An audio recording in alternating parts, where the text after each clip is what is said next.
Welcome to the Putback with Ian Begley here on SNY.TV. I'm Ian Begley, SNY's NBA insider, and we are going to break things down with the Knicks and the NBA over the next half hour or so. Got two great guests with me. Got Ariel Helwani, big-time Knicks fan, but more importantly, Uncrowned is his venture covering everything that he's always covered, but it's his own baby, and he also obviously has the Ariel Helwani show. So be sure to check that out. And then Shaun Geddes, I'm sure you know him from social media, but I'm Possible is his brand, and he's very passionate about the Knicks. So we're going to get right into it with the baseline. And let's start here, guys. Knicks Hawks got sloppy. Knicks up 6, 10 seconds to go, blow the lead. I would just wonder, do you come out of this game, Ariel, thinking, man, it's great that they pulled it out, that Jalen Brunson hit the shot at the end, or do you come out of it, scratching your head and upset? Well, first of all, thank you so much for having me. I'm a massive fan, as I told you a couple of weeks ago when I saw you at the American Dream Mall. So This is a huge honor for me, and I do adore the Knicks. And so anytime I could talk about the Knicks with actual professionals and fans, it's a great treat. So I just had to say that. And shout out to you for all the great work you've done for us over the years as a tremendous beat reporter. I'm thrilled. That, man. Obviously, I was sweating. Obviously, I was upset. I was annoyed that we went into overtime. It should have never gotten there. It was reminiscent of 95 with Reggie, the 6 points and all that stuff. Every time that happens, I get PTSD and chills running down my spine. But ultimately, coming off the Celtics performance, and then you're staring at the Hawks and Pacers, or Pacers and Hawks, two teams that obviously we have a history with, that often give us fits, that have given us fits as recently as this season, to head into the All-Star break, winning both of those games back-to-back, one on the road, one at home. Regardless of how we got there, I'm thrilled. Now, of course, are there issues? Were there issues? Are there things that probably shouldn't have happened? Absolutely. But I thought the Pacers win was phenomenal. And for, let's be honest, 85% of that Hawks game, they look pretty damn good. The fact that the Hawks took their first lead of the game in overtime just speaks volumes of how good that game was, how good that performance was by the Knicks, and they just got sloppy towards the end. So I'm not going to lament it. Let's get into the All-Star break, rest up, and be thankful that we end on a 2-game winning streak. Yeah, getting into the break obviously is great for all these guys. But Karl-Anthony Towns, he said last night that he doesn't want to take a break right now because the Knicks have been playing well these past 2 games, and he has been playing incredibly well. Back-to-back 40-plus point games.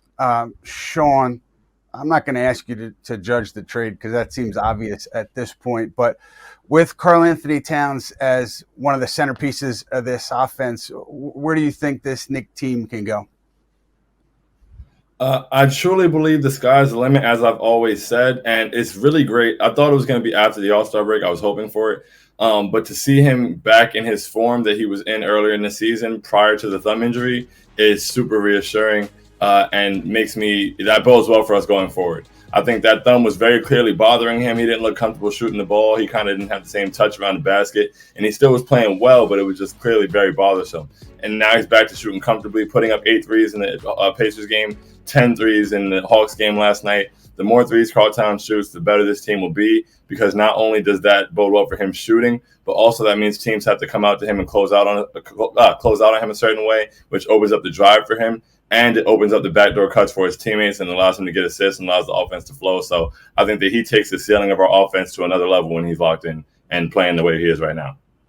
He has been locked in lately, absolutely. Ariel, I want to ask you a question, but first of all, I appreciate the kind words, man. That means a lot. So thank you very much for that. For you, Jalen Brunson, when he signed here, what were your expectations? And I mean, just the idea of him going from where you expected him to here. I just want to hear your thoughts on Brunson in particular. Well, I adore Jalen Brunson. I would do anything for him. I would freaking give my left leg, right arm, my neck, my head, my shoulders for this man. He is the savior, and I can see him. I can envision him holding that trophy one day, and I could feel it, and I just hope it's wearing the orange and blue, because he's a winner and he wins every step of the way. Obviously, it's still kind of weird for me because I remember his dad very well. Didn't know him personally, but I remember Rick Brunson on the Knicks, and so to think that Rick Brunson, who, let's be honest, was 12th man on those Knicks teams late 90s, to think that his son would be our savior is a story that I never would have believed as a 17-year-old. And so here he is. I was surprised when he fell to the second round when he was coming out of Villanova, considering just how good of a player he was in college, what kind of a winner he was in college. And when we got him that day, and remember, we hadn't quite turned the corner just yet, we were showing signs of life. I tweeted that day, and I revert back to this tweet every so often. I said this was the steal of the century. And of course, the new contract is an even greater steal. How can you not love this guy? How can you not want to root for him? Maybe at times people were thinking, okay, there's a bit of a drop-off, but look at how he has performed, especially in the clutch moments over the last couple of weeks. He continues to put the team on his back. He continues to come up big. And I feel for him in those moments like last night where he has to sit on the bench because of some perhaps defensive deficiencies while watching, the final seconds tick by. That has to kill him inside. But, I understand why they have to do it. I was a little bit worried that they would make a shot and we would have 4 seconds left and no timeouts, and we just have to roll with whoever was on the court. That being said, we're not, at this point, we don't have our best record since I think it's, 97? Yeah. 54 games 97. into the season. Like we don't have this without him. And so I adore the guy, and I'm so happy. You know what I'm most happy about, Ian, and I think you can recognize this as a father and understand this. I'm so happy that my kid's favorite player, the one that they wear his jersey, is Jalen Brunson, because of who he seems to be as a father, as a person, as a man, as a husband, and as a leader and captain. That's the kind of guy that I'm proud that my kids love and idolize, and so I'm so happy that he's on our team. Yeah, it's a great point. Just the way he carries himself, and the idea that he's a winner on and off the court, and very, very great face of the franchise if you had to pick one. My son, little guy, his name's Miles, so Miles McBride is one of his favorite players, and he says Josh Hart and Jalen Brunson are also his favorite players. So he's right there with your kids. Ariel, Shaun, this team obviously goes into the break 36 wins. Ariel just mentioned it, but what's your biggest concern about the group going into this break here as they get ready to venture on the final portion of the regular season? I think my biggest concern overall is just, I think from the PTSD from last year, health. I want us to be okay. Watching OG go down, and hurt his foot, it almost seemed like it could be an Achilles thing. So glad it's not. Mitchell Robinson is coming back. Deuce goes in and out every once in a while. So I just want our guys to be out there and be healthy. I want to get to playoff time with the best version of the team we can possibly have. And then with that also, I believe, defense is a concern, but I think with health comes defense, especially with OJ and Mitchell Robinson re-entering the lineup. I just want guys to be healthy. I think that if this team is healthy, I think even with, the 2 beatdowns against Boston that are super unfortunate, I think us being healthy and, ready to go, I got us against anybody. Yeah, the depth is certainly there if everybody's healthy. Ariel, a little bit of a different question here. I wanted to ask it because of your area of expertise. Which current Knick do you think would be the best UFC fighter? All right, so current Knick, it's a tough one. A week ago, pretty much a week ago, I would have said Jericho Sims, but he doesn't qualify anymore. That is a big boy with big, broad shoulders and very, very strong. He's not an option, and so I'm torn between 2 guys. Josh Hart is scrappy. Josh Hart likes to take a punch and could certainly deliver one if we're playing in this fictitious world of NBA players fighting, and historically they're not great punchers or fighters. But I just feel like he would be scrappy and he would find ways to win. The other one that I'm curious about, and I have a soft spot for him because I never thought that there would be an individual with the name Ariel H on the Knicks. It's the closest I'll ever get to being a New York Knick, and that's Ariel Helwani, who has who has the range. He's got the reach. He seems like a tough dude as well, and so I would say, there it is, Ariel Helwani, my guy. I want to get a custom Ariel H jersey and pretend that this is me on the Knicks because I was blown away when this transpired. I will be honest, I was not familiar with Ariel Helwani this time last year around the draft time. And so I think Huck Porty, who is someone, by the way, that I would love to see get more minutes. You guys are talking about, depth and bench and whatnot. Every time he played in that Raptors game, he has these nice bright spots, and then he disappears, and then he doesn't play for 3-4 games. It's very bizarre. And so I'm torn between Josh and Huck Porty. All time Nick would have to be Oak. Oak for sure. The toughest of all time. That would be my guy. One of my favorite Knicks ever. That's a guy that you want. You want on your squad, and if you're an opponent, you don't want to be facing him. And he did throw some hands back in the day as well, and looked pretty damn good doing it. So I would have to go with the Oak man. Is it a tough call, Anthony Mason versus Charles Oakley, or is it an easy one? Ultimately, and it's a great shout. May he rest in peace. I adored Mace, but ultimately, Oakley was more willing, I felt, to throw hands. Sometimes when you're that built as a fighter, when you have those kinds of muscles, you tend to gas out a little bit. It's a lot of show, but no go, if you will. And not suggesting that Mace wasn't a tough dude. He certainly was, but Oak was a little trimmer, and he never backed down. He was the true enforcer on those teams. And so, by the way, I think Starks would have been great too, a bit of a berserker as well. So I wouldn't discount him too, but ultimately you got to go with Oak. All right. Well, we appreciate you allowing us that hypothetical and sharing your expertise. Now we're going to a segment called What We Learned. What We Learned is presented by Binghamton University. Binghamton University was named the top school in the SUNY system according to recent rankings from the Wall Street Journal and Forbes. Visit binghamton.edu for more. Let's start here. Knicks without OG Anunoby. We'll get into the injury later on, but just the way that they had performed without him. I mean, you look at the last two games, particularly last night, I thought Precious Achiuwa was fantastic against Atlanta. Obviously, you don't want to spend any time without arguably your best two-way player, but I think they weathered the storm pretty well. I mean, the Boston loss was ugly, but outside of that, I think they had weathered it pretty well. Shaun, what about you? What did you learn? What have you learned during this stretch without OG? So I learned that, it's next man up as always, and guys are going to come together and do what needs to be done. Precious definitely had a great game against Atlanta. What I learned that was negative, unfortunately, is that Tom Thibodeau is not going to be imaginative at all if he's put in a position to have to do so. I feel like Deuce McBride should have started in place of OG, especially against the teams we've seen. I mean, we saw the Celtics no Porzingis. We saw the Pacers no Miles Turner. And I think the Celtics, when you play a good team like that, they're going to exploit whatever exploits you present to them. And so, having Josh and Precious out there, it shrunk the floor for us, and they made us play into that. And I thought that we'd probably combat that after seeing what happened and finally make that adjustment going into the Pacers game, and then we didn't. And so it's no indictment on Precious or anything. I just think that it's a better fit in that lineup for Deuce to provide that spacing. So I've learned that we won't see that. Although I kind of knew that wouldn't be the case, I know for a fact now that he won't make that kind of adjustment. So hopefully everybody just stays healthy. Yeah, the interesting thing there, we're talking about, Mitchell Robinson coming back at some point, OG Anunoby coming back. I mean, what does that mean for the rotation? I think it's fair to assume that Landry Shamet would be the odd man out, but then you talk about a shrunken floor, Precious Achiuwa, Mitchell Robinson.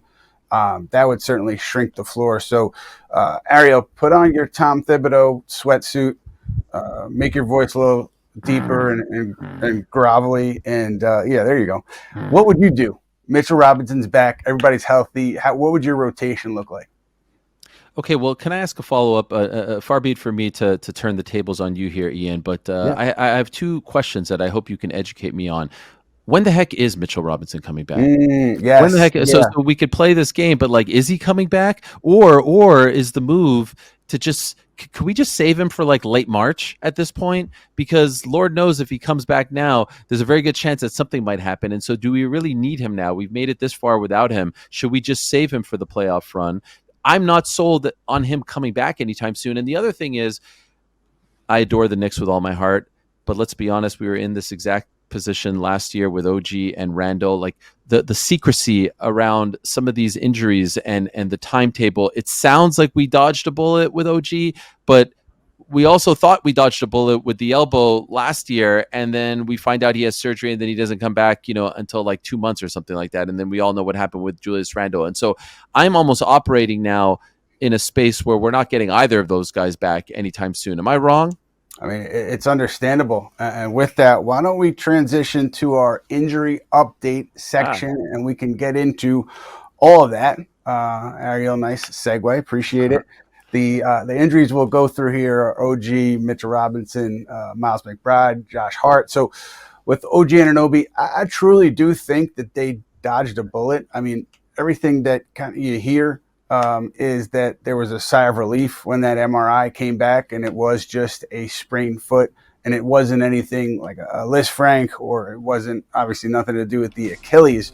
So I do think that that sigh of relief was legitimate. And, Tom Thibodeau has talked about the idea that this is kind of precautionary with OG Anunoby, that they're being careful, that it's not necessarily, some big structural issue that they have to be worried about, that they just want to, give it the time to heal. He was saying yesterday that, it's just about how he wakes up the next day after he works out. So there's a process, and the idea that they listed him as questionable, I don't think that was total gamesmanship. I think there was maybe a hope that he could get a game in before the break just to see how it would react. Obviously, he didn't get there, but I don't think that this is the kind of thing where he's going to be out, until early April. I do think that he'll be back on the floor. Mitchell Robinson, similar. I mean, it's concerning and strange that he hasn't been cleared for 5-on-5 yet. But if we get to, let's say we get to that Bulls game, their first game back, and Tom Thibodeau says Robinson still hasn't been cleared for that 5-on-5, then I think you get a little concerned. But all along here, they've been very cautious with him. He talked about it with beat reporters in Indiana, just the idea that the rehab's been fine. There's been no setback. It's just been a slow, steady process where he wants to make sure his body is right and he can come back at 100% health and avoid some of the ailments that he's had in the past. And so to me, that makes sense. I think similarly, you're going to see him early March, mid-March, get his legs back and then, be ready for mid-April. I think that would be the way they play it. And we'll see how it goes. But then just quickly, Josh Hart, he's dealing with something. He doesn't really want to talk about it. He denied that he would need any kind of surgery. And Miles McBride, I'm assuming that he's relatively fine and back after the All-Star break. He had that rib contusion flare up, but I don't think it's a major thing. So we'll see what happens. There's a lot of moving parts, a lot of injured parts there for the Knicks that they have to figure out. But Ariel, given that, I'm going to come back to you. Well, suit on. Let's hear it. Okay. Well, I hope you're right with all of that. And by the way, yesterday when Hart went down, when there was that scramble on the court and he fell on his hip or something like that, I was holding my breath. So ultimately, the question is what they should do. And as you said, Precious was really impressive yesterday. I was really, really impressed with him, especially towards the end. He got that big rebound, got fouled.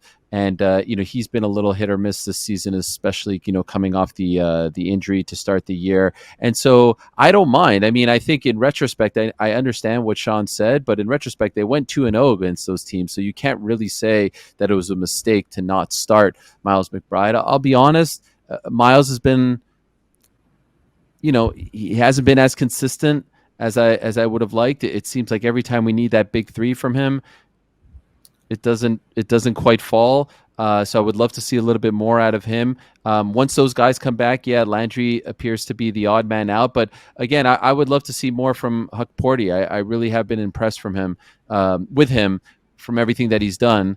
But ultimately, I agree with Tom. And by the way, I just want to say I'm an unabashed Tom Thibodeau supporter. I don't stand for any Tom Thibodeau slander, in large part because I remember not that long ago the Jeff Hornacek era and the Derek Fisher era and the Fizdale era. I mean, we could complain about minutes all we want, but would you prefer to go back to that? Come on now. Enough with the complaining. Don't forget about Kurt Rambis. Kurt Rambis and what was it? Mark Miller? Was that another one? Miller did a solid yeah. job as an interim guy. He But did do a good job. A lot of struggles. I have something to say to that. Go ahead, please.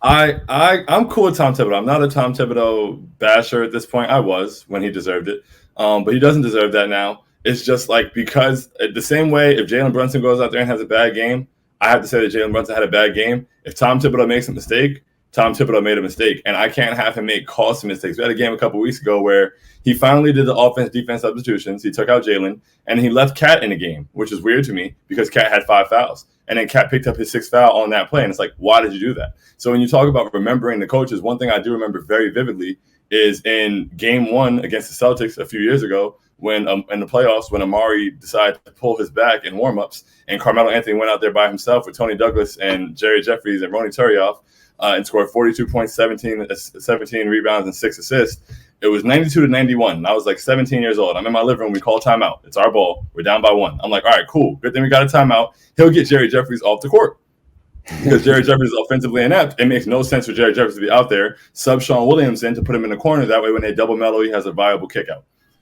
We come out of the timeout. Jerry Jeffries comes into the game. I'm very confused as to why Jerry Jeffries is on the court. They double Melo. He passed to Jerry Jeffries, who's wide open. Jerry Jeffries drops the ball out of bounds. We lose the game. So it's like, yeah, I remember Mike Miller. I remember Jeff Hornacek, but all those don't matter to me. I need this team, when we get to where we have to get to be used as optimally as possible. And that doesn't mean it can't be Tom Thibodeau, but that means I need Tom Thibodeau to be open to doing what's optimal. It's a fair point, and yeah, in the here and now, there's can I just ask? I mean, sorry, I don't mean to interrupt, but like, no. I get what you're saying, and I see this a lot on Twitter as well. But the circumstances, and you have a tremendous memory, so you may remember, like, how much time was left in that game with Cat being in there, and why wouldn't you want Cat in there? I know that at times he's had issues, especially with the pick and roll and on defense, and we can nitpick, but like, who else but Cat? And was OG injured at the time? Was Precious in? Like, there's a lot of circumstances that I wish I remembered exactly what game it was and how much time was left, but it was an only defense possession at that point. Like, you're already going to make the sub to get Jalen back in the game, so you need to call, like, it's not, you're going to get stuck out there with whoever you put. I honestly, and I wasn't even an advocate of playing Jericho Sims, but Jericho Sims' one skill is switchability. Just put anybody out there who, one, plays the pick and roll well, but two, doesn't have 5 fouls. Because now when you put him out there with 5 fouls, he picks the 6th foul up, and now you don't have him for the offensive possession. So I thought you put Jericho out there, you put Ariel Helwani out there, anybody that doesn't have 5 fouls. So my one thing on Thibodeau, and I think it's valid, I just don't understand, if they're up big, down big, a few minutes to go, why the starters are in there. I've got my theories. That's the one thing where you can't, I haven't heard reasoning that makes sense to me for why those guys would be out there. I think he's playing with fire. Other people think he's playing with fire. And this is your theory, by the way.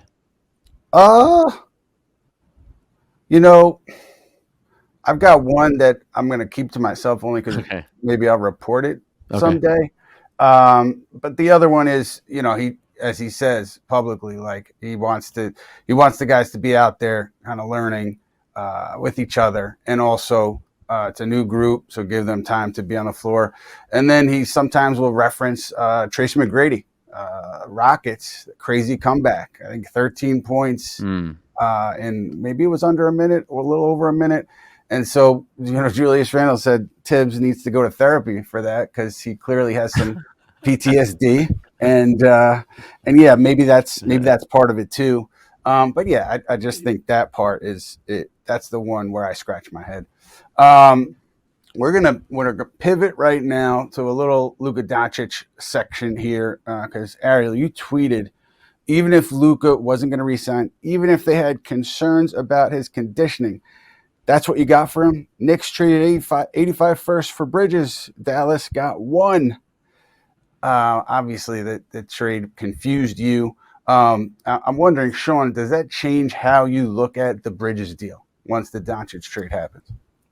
Not at all. Not at all. One, I think we had a Nets tax, clearly. Like, the Nets didn't want to trade him to us, so we had to pay a little extra to get him. And at the end of the day, like, I'm not missing any of those picks, pick number 26. We do just fine, with the late talent in the second round. Ariel Helwani is really talented. He was like the 58th pick. So I'm not worried about that. And also, I think people don't take into account that Anthony Davis, albeit oft injured, is a top player on both sides of the ball. And people look at we included Bojan Bogdanovic and a bunch of picks. We didn't include a player with the caliber of Anthony Davis, and the market shifts all the time. I mean, Rudy Gobert was traded for 5 first-round picks, and that changed the market. Kyrie Irving was traded for like pennies on the dollar. You can't view what you receive. And also, the Lakers were given a favor. Luka would never even hit the market to be, viewed for what his actual market value would be. Something clearly happened on the back end. Even Jason Kidd didn't know, which is weird. So I don't think it makes sense to equate that to the Knicks situation. I think a lot of times we have to realize that there's 30 teams in the NBA and they operate separately. And every time people make a move, I see, the Knicks, Leon, what are you doing? And it's like, come on, man. We've made the move to assemble a fantastic team, the best team we've had in a very long time. And we won't miss those picks when we're hoisting that trophy. And by the way, can I just say, Ian, that tweet wasn't an indictment on the Knicks or Leon Rose. It was an indictment on the Mavericks. I'm totally at peace with the Bridges trade, and I would do it again because of what he brings to the table. It was just the dumbest trade in the history of sports. Literally, I've been racking my brain. I mentioned Gretzky to the Kings in the late 80s, but Gretzky had already won 4 Stanley Cups for the Oilers.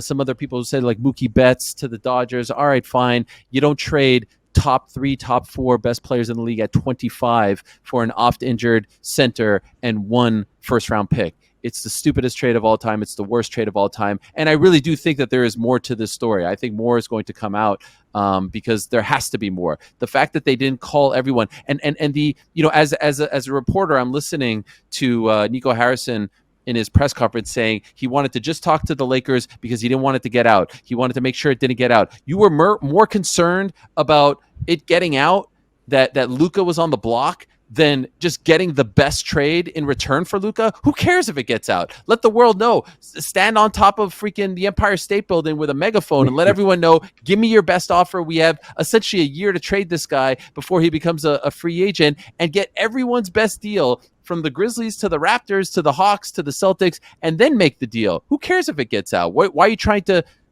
do this, behind everyone's back? So that guy, man, I feel for Mavs fans. I don't know how you can continue to be a Mavs fan, and especially with their owner, governor, I don't know what to call them these days. That guy seems like a clown as well. So commiserations, Mavs fans. At least you won a title in 2011. So at least you got that. I got to get into the owner too, but first, I think the one aspect there of him trying to be secretive is Luka can then come in and tell teams he's not going to re-sign with them, and maybe they're a little gun shy on putting together a big offer. I'm not agreeing with how he went about it, but it makes sense just from that perspective. But this owner, Patrick Dumont, I think he's owned the team for 5 minutes, and he comes out, does an interview after the trade where he says, you look at the greats in the league, Jordan, Bird, Kobe, Shaq, they worked really hard every day with a singular focus to win. If you don't have that, you shouldn't be part of the Mavericks. Just taking a shot at Luka Doncic on the way out, to me, was unnecessary. And also, it doesn't add up because in Nico Harrison's press conference, he said when he first took the idea of trading Luka to the owner, to Dumont laughed. So was it a crazy idea, or was it because Luka didn't fit your culture? It can't be both. Definitely. And so I think he's kind of talking out of both sides of his mouth, trashing the star on the way out. Never a good look. It reminds me of the Knicks did with Porzingis after they traded him. It just seems small. And, for this guy to reference winning habits in the NBA when he's been an owner, again, for 2 days, it makes no sense. You were watching inside stuff, and that's how you got your insights, just like the rest of us. So, to call out Luka like that, absurd. And I thought it was a bad look. But I digress. Let's get back to the Knicks here. We all, I'm sure, have plenty of Luka takes. All-Star break. Brunson, Karl-Anthony Towns, Brunson 3-point contest, both of them obviously playing in the game. Did they have anything to prove? To me, All-Star games don't matter a lot, but I would like to see there be some effort given. What do you think, Shaun? Anything for either of those two guys to prove? The format of this All-Star game is weird to me, and I wish it wasn't the case. I wish that Jalen and Cat were just both on the same team and it was East versus West. I don't even really fully understand what they're doing for the game yet. As far as the 3-point contest, Jalen for sure has something to prove, but not to anyone but his father. because after he missed last year, that would have gotten him to the next round. He said he heard from the stand somebody saying "you suck," and it was his dad. So I feel like he's got to go back out there now and get it back in blood for his dad. That's a great point. I forgot about that. Ariel, how about you? What are you looking for? Man, I love the All-Star game, and I'm a old school fan of the All-Star game. I was so happy that one year, I think it was '93, when it was Ewing, Oakley, and Starks together. It was like such a proud moment, and this feels like the best moment since, because we have two, and they're both starters. And so I wish they could just keep it to East versus West. I understand that they're trying to mix it up. I don't know if it's going to work well. The NHL has figured it out phenomenally well, what they've done with this Four Nations tournament. I don't know if you guys are aware of that, but Canada versus the US versus Finland versus Sweden. If we did some sort of breakdown like that, especially with how global the game has gotten, that would be amazing. I don't think that they can maybe fill those four teams. Maybe we could do a USA, Canada, France, I don't know, Serbia, Germany situation. In any event, this feels like it's a little flat. And you know what annoys me most about this, Ian? We made this whole big to-do about, okay, this guy was voted a starter, this guy was voted a starter, 5-5, East, West. But ultimately, there's going to be more than 10 starters because there's 4 teams of 8. So there's technically going to be 20 starters, right? Because these games aren't 3-on-3 or something like that. So I feel like the rollout has been a little bit clunky, much like the NBA Cup, if I'm being honest. I know it's a different discussion for a different day, but the rollout of this, the education behind what exactly we're doing and what we're seeing, what's that 4th team, the Rising Stars who win on Friday, it's all just a little bit confusing. And as a Knicks fan, I wish we could just see, East, West, and our 2 guys, in the starting lineup whenever they tip off. Yeah, you don't want to confuse your fans, and I'm with you. I think you hit on 2 things. Maybe they should do 3-on-3. I think that would interest people, and also, domestic versus foreign-born players. I think that's a way to draw eyeballs. But I'm not Adam Silver. I don't get paid to make those decisions.